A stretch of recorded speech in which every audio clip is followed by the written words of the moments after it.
नाज़रीन, सिंध समाचार में अवां खे भलीकार आऊं आहियां ताहिरा वज़ीर। अवां खे ॿुधायूं, सिंध जे नंढनि वॾनि शहरनि में नव मुहर्रम अल हराम जे सिलसिले में मातमी जुलूस कढी अज़ादारी कई वई। हैदराबाद, उमरकोट, लाड़काणो, सखर, डहरकी, रोड़ी, मेहराबपुर, रानीपुर, गंबट, रिपड़ी, कोटलालू, फैज़गंज, जाम साहब, भिटशा, मटियारी, सिंधड़ी, जाम नवाज़ अली, दौड़, चूंडको, वारिस ॾिनो माची, गाजी कुहावर, पखो, मेहर, कंडियारो, मिठियाणी, दरिया खान मरी समेत मुख़्तलिफ़ शहरनि में अज़ादारनि पारां करबला जे शहीदनि खे भेटा पेश करण वारो सिलसिलो जारी आहे। सिंध जे मुख़्तलिफ़ शहरनि जी सूरत हाल ते ॻाल्हाईंदासीं। हैदराबाद मां इम्तियाज़ खोसो असां सां टेलीफ़ोन लाइन ते मौजूदु हूंदो। उमरकोट मां इलियास थरी, लाड़काणो मां नादिर अबड़ो ऐं कश्मोर मां मोहम्मद शरीफ़ ॼामड़ो असां सां लाइन ते मौजूदु हूंदा। अव्हां खे ॿुधायूं पिया सिंध जे मुख़्तलिफ़ शहरनि जी सूरत हाल जे हवाले सां, जिते नव मुहर्रम अल हराम जा जेका मातमी जुलूस बरामद थिया आहिनि ऐं अज़ादारी बि कई वई आहे। सिक्योरिटी जा इंतज़ाम ग़ैर मामूली कया विया। हैदराबाद मां इम्तियाज़ खोसो खां तफ़सील मालूम कयूं था। जी इम्तियाज़ खोसो, अवां ॿुधाइजो हैदराबाद में केतिरा मातमी जुलूस बरामद थिया आहिनि, सिक्योरिटी जा इंतज़ाम कीअं रहिया? बिल्कुल ताहिरा, हैदराबाद में भी करबला के भेटा पेश करण लाइ अॼु नव मुहर्रम अल हराम के हवाले से मुख़्तलिफ़ इलाइक़नि मां ज़ुलझना, ताज़ियन, लंपाक, सेजन, झूलन ऐं दुलदलन जा समय मातमी पिण बरामद थिया हुआ। मुख्य जो मातमी जुलूस है वो अॼु लतीफ़ाबाद में बरामद थियो। अहिड़ी रीति अलादाद चंद ॻोठ मां इमाम अली शाह जो गॾोगॾु लजपत रोड तां सैयद असद अली शाह शिराज़ी जो पिण, अहिड़ी रीति मेहर अली शाह जो पिण ऐं ॿिया गुलशाह शेर शाह, विलायत अली शाह समेत जेके पिण आहिनि उहे बरामद थिया हुआ। हैदराबाद में जेको सखी पीर वारो इलाइक़ो आहे उते शेखनि पारां हिकु सेज कढी वञे थी। उहा क़दीमी सेज हुजे थी, उनमें हिकु क़दीमी जेको नुंहुं हुजे थो उहो ॿुधण लाइ बाज़ार मोमिन अॼु पहुता हुआ। ॿुधाए थो वञे त शहज़ादे कासिम अल इस्लाम जी क़दीमी सेज इहा बरामद थी हुई। उन दौरान जीअं इहा सेज बरामद थी, शेख पाड़े खां धर्मशाला दरगाह जमाल शाह ते पहुती तो उते हज़ारनि जी तइदाद में जेके अज़ादार ऐं मोमिन शामिल हुआ उन्हनि तारीख़ी ज़ंजीरनि वारो मातम बि कयो हो। गॾोगॾु हैदराबाद जो जेको लतीफ़ाबाद वारो इलाइक़ो आहे उतां चादरा मैसूमा जे इमाम बारगाह आहे उतां पिण बरामद थियो। उहो बि रवायती रस्तनि सां थींदो जेको आहे साॻी नहर थियो। हैदराबाद में करबला जे शहीदनि खे भेटा पेश करण दौरान जेके पिण निकिता आहिनि, जुलूस निकिता आहिनि, उनजी सिक्योरिटी जे लाइ पुलिस पारां ख़ासि इंतज़ाम कया विया हुआ। जुलूसनि जी निगरानी रेंजर्स ऐं पुलिस गॾिजी कई हुई। मुख़्तलिफ़ हंधनि ते टिकटूं बि क़ाइमु कयूं वियूं हुयूं। ईंदड़ वींदड़ जेके माण्हू आहिनि उन्हनि ते बि करड़ी नज़र रखी हुई। वॾा जेके मरकज़ी जुलूस हुआ उते जेके जुलूसनि में माण्हू शरीक पे थिया उन्हनि जी तलाशी वरिती पई वई। गॾोगॾु उहे जेके जुलूस जूं गुज़रगाहूं आहिनि, रस्ता आहिनि, उन्हनि खे कंडेदार तारूं ऐं कनातूं लॻाए सील कयो वियो। हिन वक़्त ताईं बि मुख़्तलिफ़ इलाइक़नि में जेके सुबुह जो बरामद थिया हुआ पहिरें जुलूस मुख़्तलिफ़ इमाम बारगाहनि मां, उन्हनि जे नहर थियण जो सिलसिलो जारी आहे। हर पासे असांखे याओ साईं जूं सदाऊं नज़र अचनि थियूं, ॿुधण में अचनि थियूं। सॼे शहर में जेको आहे अक़ीदत ऐं एतिराम सां नव मुहर्रम अल हराम जे हवाले सां जेके जुलूस आहिनि उहे बरामद थिया हुआ ऐं उन्हनि जे नहर थियण जो सिलसिलो जारी आहे। ठीक है इम्तियाज़ खोसो, अवां सां लाइन ते मौजूद रहिजो। उमरकोट मां इलियास थरी खां तफ़सील मालूम कयूं था। जी इलियास थरी, अवां ॿुधाइजो उमरकोट में मातमी जुलूस बरामद थिया आहिनि। हाँ जी तारा, बिल्कुल उमरकोट ज़िले के अंदर जो ज़िले हेडक्वार्टर है जिते सब खां वॾो मरकज़ी मातमी जुलूस निकिरंदो है, उन जे हवाले सां अॼु 9 मुहर्रम अल हराम जे मौके ते हैदरी इमाम बारगाह है खोसा महल जे भरिसां उतां खां मातमी जुलूस बरामद थियो जो रवायती रस्तनि तां थींदो। दरगाह हज़रत ईसन शाह मस्त अब्दाल ते पहुतो है, जितां हू वापसि हैदरी इमाम बारगाह ते पहुची नहर थींदो।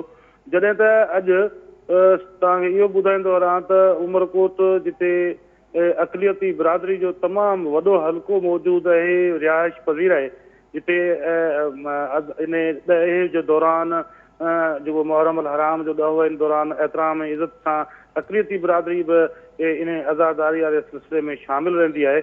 इन सिलसिले में ॿांभण जेके महाराज आहिनि, ब्राह्मण आहिनि, उन्हनि जो महलो आहे। उते खेतपाल शर्मा ऐं जितेश शर्मा, नंद कुमार शर्मा ऐं ॿियनि पारां हर साल जीअं हिन भेरे बि 9 मुहर्रम अल हराम जे मौके ते खीर पुड़ा, बिरयानी ऐं सबीलूं वग़ैरह लंगर न्याज़ जे लाइ लॻाए, स्टॉल लॻाए उते ईंदड़ वींदड़ जेके आहिनि अज़ादार उन्हनि खे उहे सबील कराई वई आहे, उन्हनि खे लंगर न्याज़ खाराइण जो सिलसिलो जारी रहियो आहे।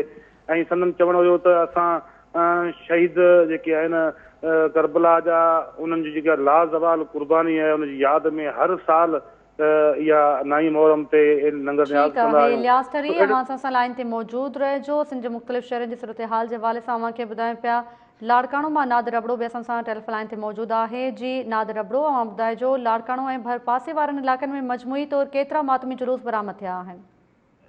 जी ताहिर, लाड़काणो में 9 मुहर्रम हराम जे ॾींहं ते करबला जे मैदान में दीन जी इस्लामी जे सर बुलंदीअ लाइ लाज़वाल कुर्बानी ॾींदड़ नवाज़ रसूल हज़रत इमाम हुसैन अलैहिस्सलाम ऐं उनजे बावफ़ान साथियुनि खे भेटा पेश करण लाइ मुल्क जे ॿियनि शहरनि जीअं लाड़काणे में मजलिसूं बर्पा करे मातमी जुलूस बरामद करण जो सिलसिलो जारी आहे। उन सिलसिले में लाड़काणे ज़िले मां मजमूई तौर ते इमाम बारगाह जाड़ल शाह, जाफ़री इमाम बारगाह ऐं इमाम बारगाह चारदा मासूमिन ऐं खिची इमाम बारगाह ऐं विलायत अमीरुल मोमिनीन इमाम बारगाह समेत ज़िले जे नंढनि थोरे वॾे शहरनि में जेको आहे सो ॻोठनि मां 179 मातमी जुलूस जेको आहे सो बरामद कया विया ऐं 181 मजलूस जेको आहे सो बर्पा कई वेंदियूं, जिन जे सिक्योरिटीअ लाइ जेको आहे सो लाड़काणे में जेको आहे 3300 पुलिस अमलदार ऐं मर्द तोड़े औरत अहलकारनि खे ड्यूटी लाइ सरअंजाम जेके ॾेई रहिया आहिनि। लाड़काणे में पुलिस तरफ़ां जेको आहे आशूर जे मौक़े ते 16 मजलिसनि खे जेको आहे सो हसास ऐं जॾहिं त 9 मातमी जुलूसनि खे मजलिस खे इंतिहाई हसास करार ॾींदे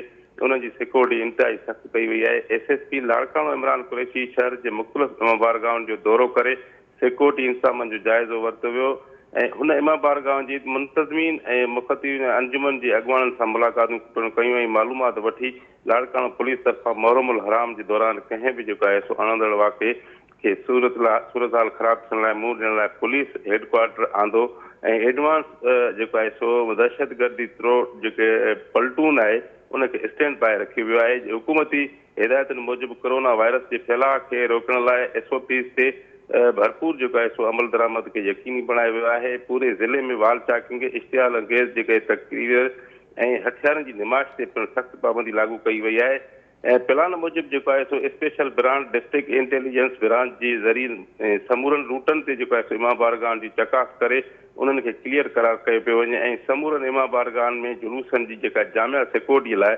पुलिस में ऐं ॿियनि कानून लागू कंदड़ इदारनि सां गॾु जेको आहे सो मुख़्तलिफ़ जेको आहे सो अंजुमन जे रज़ाकारनि खे बि पिणु शामिल कयो वियो आहे, जंहिं लाइ कुझु ॾींहं अॻु जेको आहे सो समूरनि रज़ाकारनि खे तरबियत बि ॾिनी वई हुई। बर्पा थींदड़ मजलिसुनि में निकिरंदड़ मातमी जुलूस जेके थोरे इमाम बारगाहनि में ईंदड़ अज़ादारनि जी जेको आहे सो तलाशी वठी ऐं पोइ उन्हनि खे अंदरि अचण जी इजाज़त ॾिनी पई वञे। ॿिए पासे लाड़काणो पुलिस तरफ़ां जेको आहे सो पुलिस गश्त में जेको आहे सो इज़ाफ़ो ऐं पुलिस पिकटनि में इज़ाफ़ो कयो वियो आहे ऐं सर्च कोम्बिंग जेको आहे सो ऑपरेशन जो सिलसिलो जारी आहे ऐं मुहर्रमुल हराम दौरान जेको आहे सिक्योरिटी इंतज़ामनि जे सिलसिले में वॉक थ्रू गेट ऐं मिटल जेको आहे सो डिक्टेटर ऐं वीडियो लाइन ते मौजूद रहिजो। इन वक़्तु मेहरापुर मां मोहसिन मला बि असां सां लाइन ते मौजूद आहे। करबला जे शहीदनि खे भेटा पेश करण वारो सिलसिलो जारी आहे, मातमी जुलूस बरामद थी विया आहिनि। मोहसिन मला, अव्हां वटि कहिड़ा तफ़सील आहिनि? जी बिल्कुलु तारा, मेहरापुर में शोधा करबला जी यादि में आशूर जी राति ऐं ॾींहं ते वॾा मातमी जुलूस बरामद थींदा।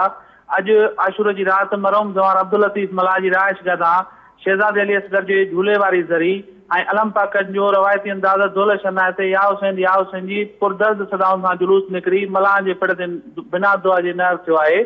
जॾहिं त शब आशूर जो क़दीम मातमी जुलूस मरकज़ी इमाम बारगाह अंजुमन नौजवान शिया मां राति जो 11 वॻे दौलत शना ते या हुसैन ऐं हाय हुसैन जी दर्द भरनि सदाउनि सां निकिरी मलाह जे पिण ते पहुचंदो, जितां ज़री झूलो सेज ऐं अलम अब्बास सां मातमिन जो हीउ जुलूस साॻे रूट सां मरकज़ी इमाम बारगाह अंजुमन नौजवान शिया ईंदो, जिते शब आशूर जी मजलिस जा बाद डेडी मीर करीम बख्श टालपुर ते पहुचंदो, जिते पिणु मजलिस थींदी ऐं उतां पोइ 1.25 सदीअ वारो मीरनि जो क़दीम वॾो ताज़ियो अंजुमन नौजवान शिया ऐं टंडो करम खान निज़ामाणे जी अंजुमन जे ताज़ियनि समेत ॿियनि केतिरनि ई ताज़ियनि ऐं ज़ुलझना सां गॾु अलम अब्बास जो वॾो मातमी जुलूस पंहिंजे मख़सूस रूट सां थी पिण सैद अहमद शाह ते सबील ऐं न्याज़ करण बाद ॿियनि क़दीमी पिणनि खां थी मलाह जे पिण ते पहुचंदो, जिते मातमिन ऐं ताज़े जे कांदियुनि में मुख़्तलिफ़ क़िस्मनि जी सबील ऐं न्याज़ पिणु तक़सीम कयो वेंदो। हीउ जुलूस मलान जे पिण खां पोइ नूनारनि, सैतनि, शेखनि ऐं ॿियनि क़दीमी पिणनि खां थी मीरनि जे वॾे पिण ते पहुचंदो, जिते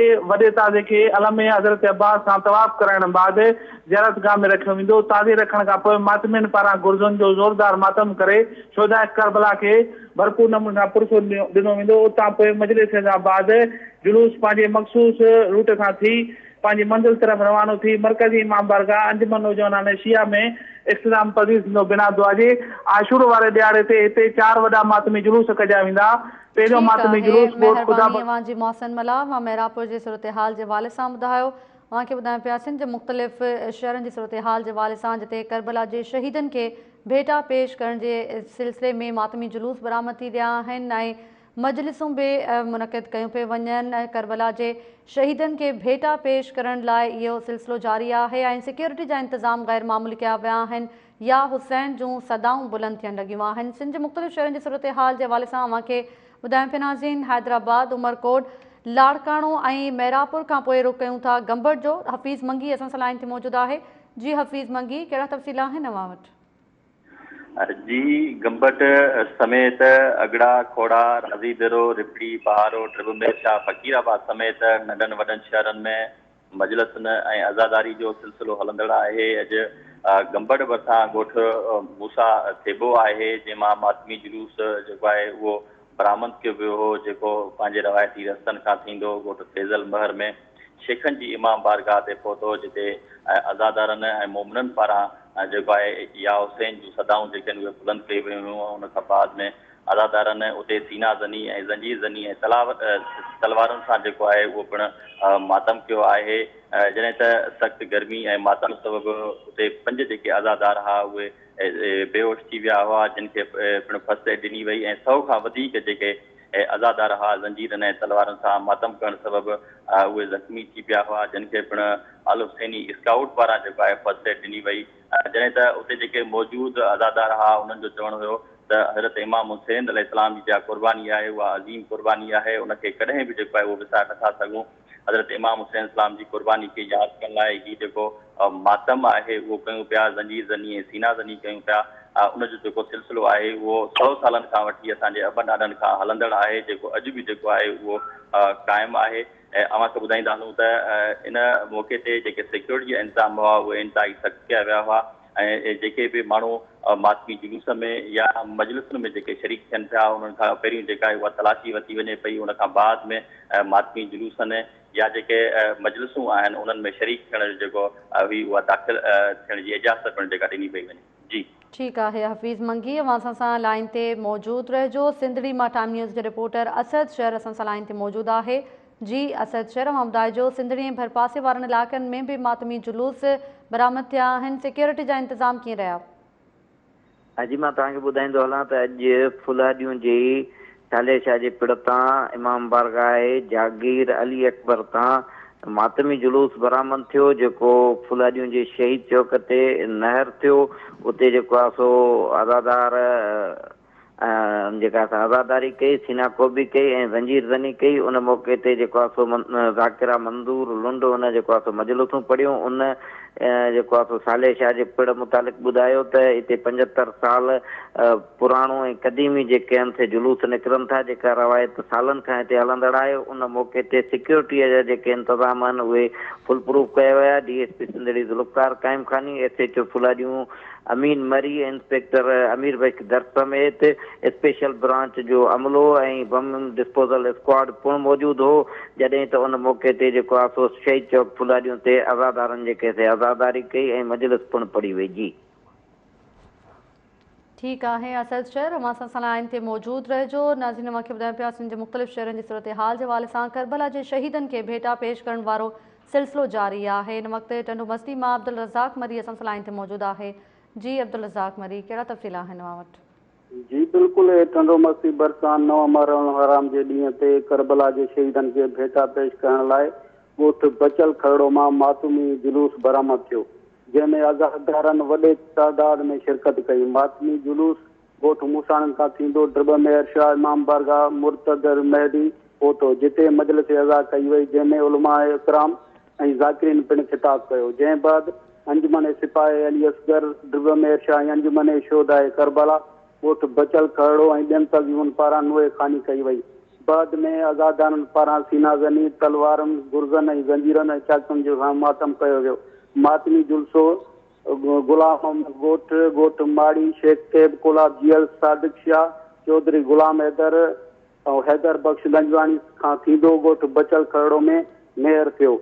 मातम जे सेकोड़ी जो इंतज़ाम टंडोमस्ती पुलिस ऐं रेंजर जे नौजवाननि संभालियो, जॾहिं त PPH ड्रिब मेहर शाह ऐं ॿियनि पारां मेडिकल जी कैंप लॻाई वई, जिते मातमी ज़ख़्मियुनि खे तिबी इमदाद ॾिनी वई। जी ठीकु आहे। अब्दुल रज़ाक मरी असां सां लाइन ते मौजूदु रहिजो। नाज़रीन मूंखे ॿुधायो पिया सिंध जे मुख़्तलिफ़ शहरनि जी सूरत हाल जे हवाले सां करबला जे शहीदनि खे भेटा पेश करण वारो सिलसिलो जारी आहे। 9 मुहर्रम हराम जा जेके मातमी जुलूस बरामद थिया आहिनि, इन हवाले सां मूंखे ॿुधायो पिया सिक्योरिटी जा इंतज़ाम इंतिहाई सख़्तु रहिया आहिनि। इन वक़्तु गाजी ख्वावड़ मां मुदस्सिर ख्वावड़ बि असां सां लाइन ते मौजूदु आहे। जी मुदस्सिर ख्वावड़। जी तारा 9 मुहर्रम हराम ते करबला जे शहीदनि जी यादि में गाजी ख्वावड़ जी मरकज़ी इमामबारगाह में नूर जोखियो ऐं ख़ुदा बख़्श जोखियो जे पिण ते मजलिस कई वई। जीअं मजलिस में ज़ाकिरनि आलमन मौलवी हुसैन बलागी, मौलवी साजिद नजफी, सैयद फिदा हुसैन शाह, मौलवी अजीब हुसैन ख्वावड़ ऐं ॿियनि मजलिस अज़ा खे ख़िताब कयो। मजलिस अज़ा खां बाद में अज़ादारनि आज़ादारी कई, जॾहिं त मजलिस अज़ा जा इंतज़ाम ख़ुदा बख़्श जोखियो, नूर जोखियो, सजा जोखियो, साजिद जोखियो ऐं ॿियनि संभालिया।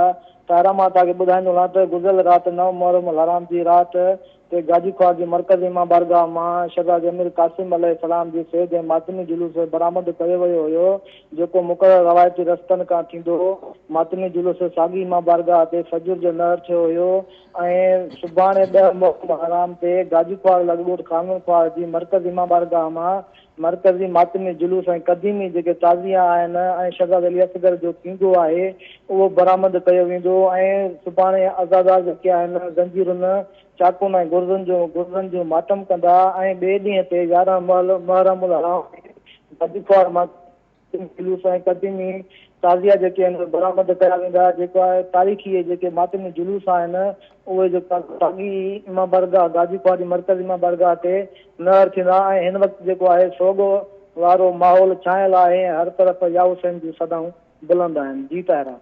ठीकु आहे मुदस्सिर ख्वावड़, असां सां लाइन ते मौजूदु रहिजो। हर तरफ़ या हुसैन जूं सदाऊं बुलंद थियणु लॻियूं आहिनि ऐं करबला जे शहीदनि खे भेटा पेश करण वारो सिलसिलो जारी आहे।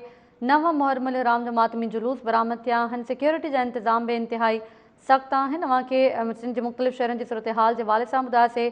हैदराबाद, उमरकोट, लाड़काणो, मेहराप, गंबट ऐं सिंधड़ी ऐं नाज़रीन गाजी ख्वावड़ खां पोइ इन वक़्तु रुकूं था पखो जो। टाइम न्यूज़ रिपोर्टर मोहम्मद रफ़ीक बलोच असां सां लाइन ते मौजूदु आहे।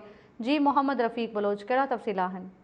जी तारा, पखो में 9 मुहर्रम हराम जे सिलसिले में करबला जे शहीदनि जे यादि में सैयद जुड़ियल शाह जे इमाम बारगाह ते आज़ादारी जो वॾो इज्तिमा मुनक़द कयो वियो, जिते इलाइक़े जे आज़ादारनि शिरकत करे गमी हुसैन अलैहिस्सलाम जे सिलसिले में आज़ादारी करे साहबदारी हासिल कई। जॾहिं त आज़ादारी काफ़िलो सैयद अहसन शाह जे अॻुवाणी में इमाम बारगाह जुड़ियल शाह खां अमन थी पखो शहर जे हुसैनी चौक ते पहुतो, जिते मुख्य चौक ते मुमनन या हुसैन अलैहिस्सलाम या हुसैन अलैहिस्सलाम जूं सदाऊं बुलंद करे सीनाज़नी कई। अहिड़ी तरह आज़ादारी काफ़िलो शहर जे मुख़्तलिफ़ रस्तनि खां थींदे जेका वापसि इमाम बारगाह जुड़ियल शाह पहुतो, जिते महिरबानी जी मोहम्मद रफ़ीक तफ़सील ॾियण लाइ। पखो जी सूरत हाल जे हवाले सां मां ॿुधायो मुदस्सिर ख्वावड़ मां जी बि महिरबानी ऐं नाज़रीन रज़ाक मरी तफ़सील ॿुधाया टंडो मस्ती मां अव्हां जी बि महिरबानी। अव्हांखे मुख़्तलिफ़ शहरनि जी सूरत हाल जे हवाले सां ॿुधायोसीं। नाज़रीन करबला जे शहीदनि खे भेटा पेश कई वई आहे ऐं 9 मुहर्रम हराम जे सिलसिले में मातमी जुलूस कढी आज़ादारी कई वई आहे। हर तरफ़ या हुसैन जूं सदाऊं बुलंद थियूं आहिनि। हैदराबाद, उमरकोट, लाड़काणो, सखर, डहरकी, रोड़ी, मेहरापुर, रानीपुर, गंबट, रिपड़ी, कोटलालू, फैज़गंज, जाम साहब, भिटशा, मटियारी, सिंधड़ी, जाम नवाज़ अली, दौड़, चूंडको, वारिस डिनुमाची, गाजी ख्वावड़, पखो, मेहर, कंडियारो, मिठियाणी, दरिया ख़ान मरी समेत सिंध जे नंढनि वॾनि शहरनि में आज़ादारनि पारां करबला जे शहीदनि खे भेटा पेश करण वारो सिलसिलो जारी आहे। मातमी जुलूस बरामद थिया आहिनि ऐं मजलिसूं बि मुनक़िद कयूं वेयूं आहिनि। सिक्योरिटी जा इंतज़ाम इंतिहाई सख़्तु रहिया आहिनि। उतां कराची में 9 मुहर्रम जे मरकज़ी मातमी जुलूस दौरान सबील जा स्टॉल लॻाया विया। तफ़सील ॿुधाए रहियो आहे हबीब जमाली। तव्हांखे ॿुधायूं पिया नाज़रीन, कराची में नाई मुहर्रम जे मरकज़ी मातमी जुलूस दौरान सबील जा स्टॉल लगाया विया। मरकज़ी मातमी जुलूस इमाम बारगाह हुसैनिया ईरानिया ते नहर थियो। इन बाबति तफ़सील ॿुधाए रहियो आहे हबीब जमाली। जी नाज़रीन, कराची में नश्तर पार्क खां जेको मातमी जुलूस जो रूट आहे खारादर ताईं, नश्तर पार्क खां खारादर ताईं जगह जगह ते सबील जा जेकी स्टॉल आहिनि उहे लॻाए विया आहिनि। हिते जिन जिन सबीलनि जा स्टॉल आहिनि जिन में माण्हुनि खे जेको आहे सबील जेको आहे उहो फ़राहम कयो वञे थो, थधो पाणी जेको आहे माण्हुनि खे फ़राहम कयो वञे थो। उनखां अलावा माण्हुनि खे खाधे पीते जूं ॿी शयूं आहिनि उहे फ़राहम कयूं पियूं वञनि। अचो त असां हिननि सबील जा जिन स्टॉल लॻाया उन्हनि सां ॻाल्हायूं त हू केतिरे अरसे खां ही स्टॉल लगाईंदा पिया अचनि। ये सबील कदीमी है, ये खिदमत करते हैं मौला की। अल्लाह ताला नबी पाक सल्लल्लाहु अलैहि वसल्लम अहले बैत के सदक़े में इनकी खिदमत को कबूल करें।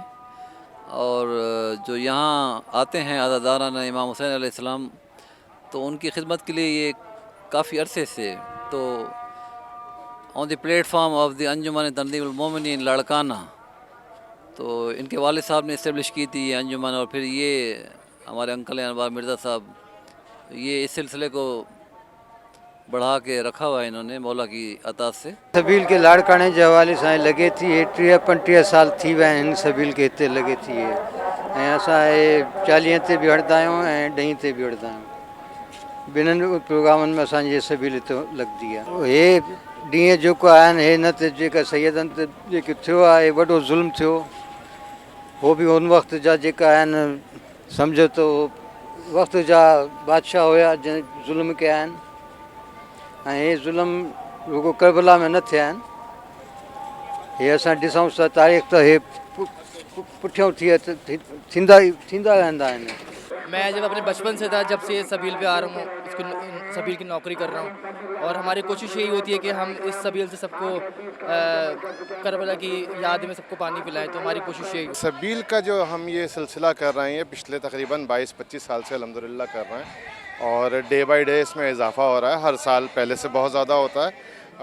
हर आदमी की ख्वाहिश होती है कि वो बढ़ चढ़ के हिस्सा ले, और ये सिलसिला मतलब आप ये देखें कि इमाम मज़लूम अलैहिस्सलाम पे जो पानी बंद किया गया था, ये उसके नताइज हैं कि अब जगह जगह सबीलें चल रही हैं, जगह जगह तबरुकात बट रहे हैं।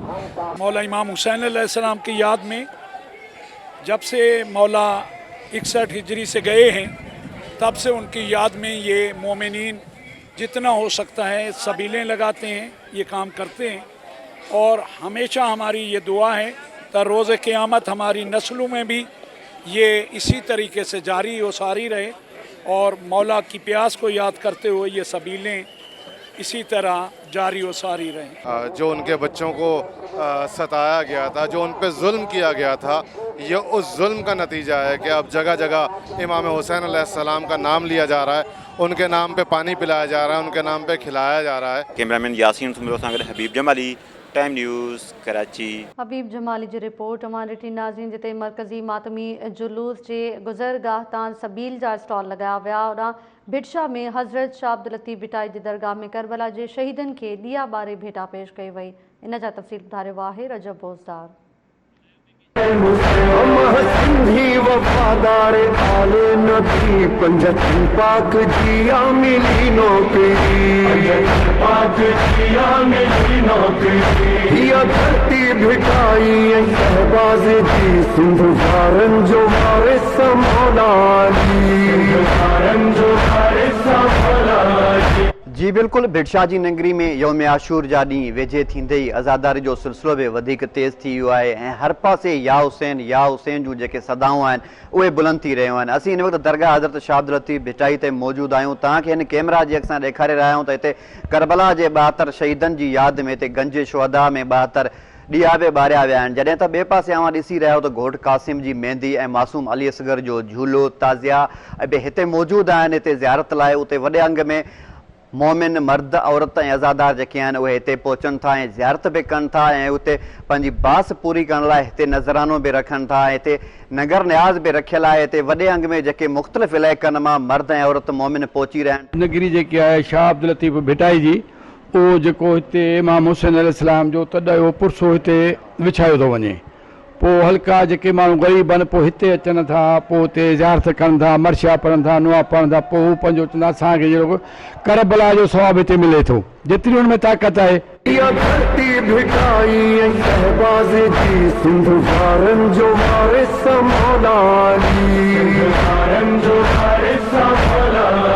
झूलो आहे या गंज शुद्ध आहे, हिते हर को माण्हू अचे थो पंहिंजी मुराद पूरी करण लाइ उहा शइ खणे थो ऐं रखे थो।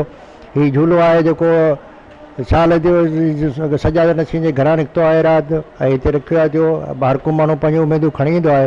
हिते हिन लतीफ़ सरकार जी नगरी खे सभु को माण्हू नाइब करबला सम्झंदो आहे।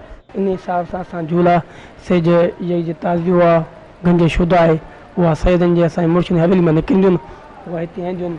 जीअं असां हिते का मनता आहे, को मनता बासींदो आहे कंहिंजी का माना बे औलाद को हुजे, उनखे औलाद लाइ का शइ था खणी वञे, पोइ हुनखां उहा जेका पुगी उहा वरी हिते उहा मनता रखींदो। इन लाइ असां बासींदा आहियूं, वरी उन साल औलाद थी वियो हुनखे, उहो वरी पंहिंजी इहा बास ॾेईंदो।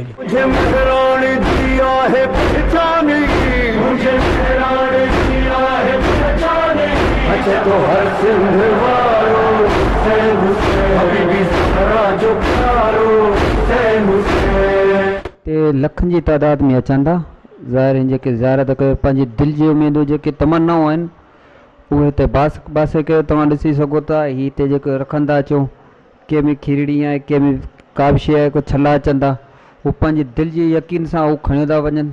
पुॼाइण वारा उन्हनि जा मालिक आहिनि, जेके सची दिलि सां खणी था वञनि, उन्हनि जी उमेदूं पूरियूं थियूं थी वञनि।